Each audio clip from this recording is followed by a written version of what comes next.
One of the next topics I want to bring up with you was I hear a lot of, I hate my fucking job. I hear it all the time, but the dude saying it has a brand new set of golf clubs that he's going to put into a Range Rover that was bought within the last 24 months.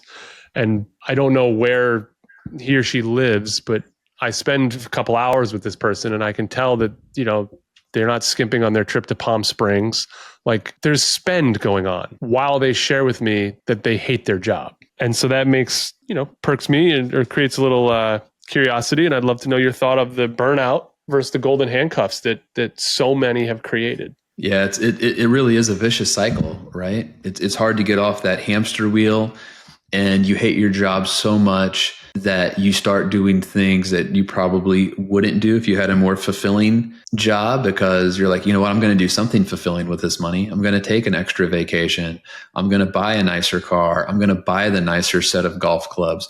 So it creates this almost this virtual spiral that you can't ever get off of, because now you need the money to buy the stuff because you hate your job, but that's the only thing that brings you happiness. That's amazing. So it's almost like a stick it to them, but you're just creating you're solidifying the loop. Absolutely. And you'll never get off the loop, because buying the things is the only thing that gives you any comfort from the job that you hate. It's like, F this, I deserve it for putting up with this bullshit. Exactly. I can't tell you how many times I've seen someone that transitioned to a job that they love, that they found fulfilling, that had better work-life balance. And it's funny how some of those discretionary expenses went away. So I think it goes back to the conversation about what does wealth look like? What does it mean to be poor, versus wealthy? How do I find that balance in my life? Let me expand on this for you then. For that individual, I'm sure you've run into this as a client.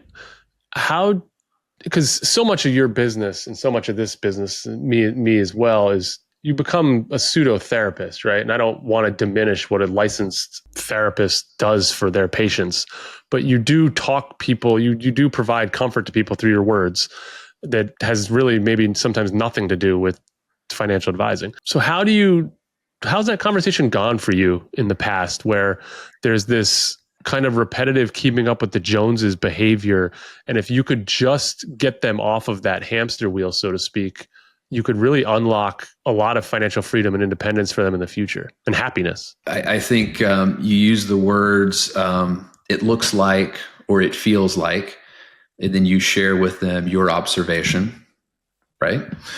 And then you give them a chance to either respond to you and confirm that observation, or they give you some additional data. But regardless, now you're getting information back, from them, and then it's a back and forth. And then I see it so many times.